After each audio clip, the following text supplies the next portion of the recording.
You said something hours ago and you're still thinking about it. Maybe you ordered it wrong. Maybe something seemed off. Maybe you don't even know what it was, but you just keep replaying it over and over and over. Your brain is running it back like a tape that won't stop. In today's video, we're going to talk about rumination and what you can do to fix it.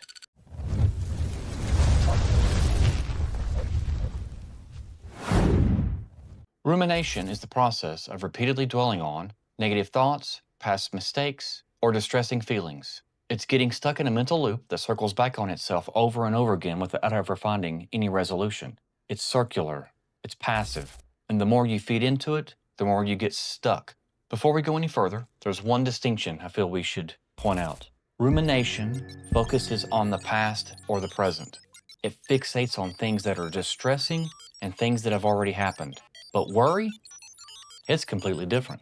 Worry focuses on the future, or potential threats, dangers, and uncertainty. If you've been replaying a conversation or reading into it way after it's passed, that's what we're calling rumination.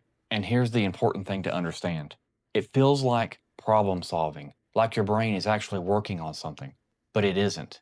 It's a loop that mistakes motion for progress. The longer you stay in it, the harder it is to get out of it. But you can learn to interrupt it. Now, we're going to look at two real-world examples so you can see how it might look. Think of someone at work. They're in a normal conversation with a coworker. They talk for a little bit, nothing really stands out. But then, on their drive home, something shifted. They started replaying it, not because something obvious had happened, but because the more they turned it over in their mind, the more they started to find things. A word choice that could have meant something else. A tone that might have been off. A look that maybe wasn't neutral. It seemed like nothing when it happened, but now it feels like a puzzle. And somehow, there's a piece missing. They go to bed, they run the conversation back over and over and over. They finally fall asleep, they wake up, it's still there. The actual moment only lasted for a few seconds, but this has been going on in their mind for hours. That's what we call rumination. Your brain latched onto something that it felt was a threat, imagined or not, and it will not let go until it finds certainty in the situation. But finding certainty about a moment that's already passed is hard to find. You can review it, you can replay it, you can analyze every single little detail.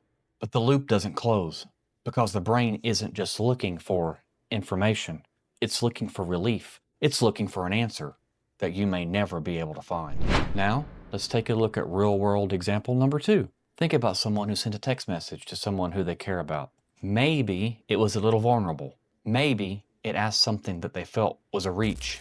And now there's no response. Minutes turn into hours, hours turn into days, still no response. So their brain did the only thing it could do. Starts filling in the blanks. They're mad. I said something wrong. Maybe I came on too strong. They're reading it right now. They've already read it. Each time they pick up their phone, they check their messages, and no answer. The loop restarts, they can't focus, they can't reset, and everything is negative. The actual data that the system has is, they've just not responded yet. That's it. One data point.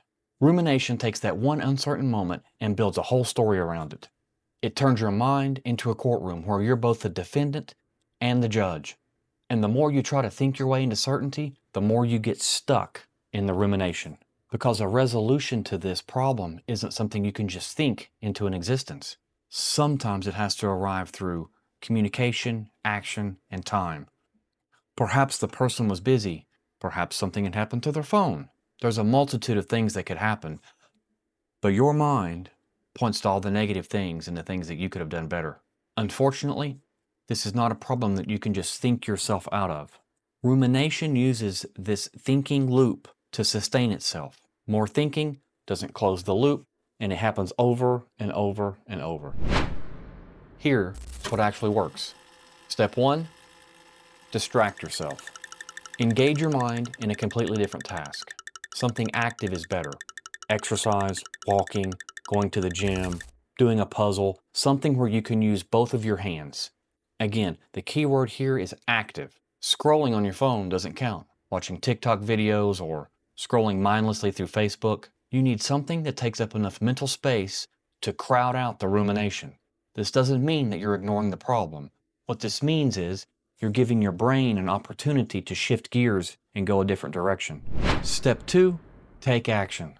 This means transitioning to solid, concrete goals. Set something small, set something you can do right now. Make sure it's something that you can begin getting success with immediately. The point here isn't to solve what's bothering you. It's to shift your brain from circling, ruminating over and over to doing something concrete, something immediate. Step 3, practice mindfulness. Mindfulness isn't about forcing the thought to disappear. It's about noticing the thought. You might say to yourself, I keep having these thoughts that I always mess things up. Or why can't I get certainty about the situation right now? This helps to put a little bit of distance between the thought and the rumination. What do I mean by this? Instead of actually becoming the thought, or instead of the thought controlling who you are, you sit back and you observe it actively so that you can see what it's doing. Notice it, name it, then bring your attention back to what's actually in front of you in the things that you can do in the immediate.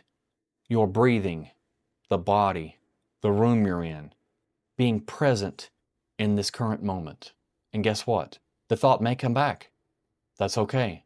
We're just going to practice this mindfulness over and over and over and over again. And what happens is the more you practice this mindfulness and sit with this emotion or feeling, it begins to lose its grip on you.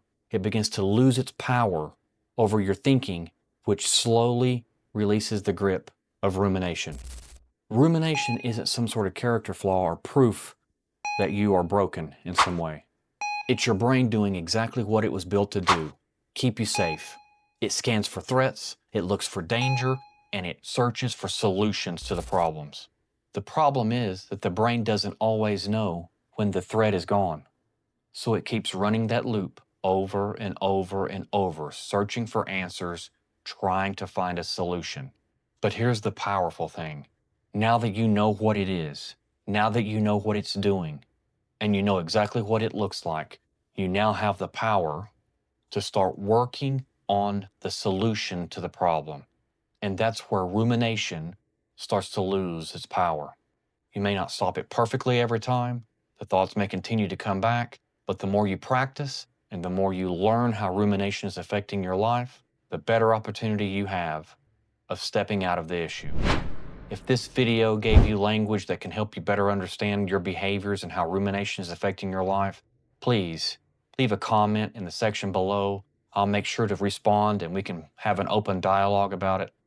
And if you like this type of content, make sure you hit that like and subscribe button so it lets me know to continue making these types of videos. And we'll see you on the next one. Guys, have a great day.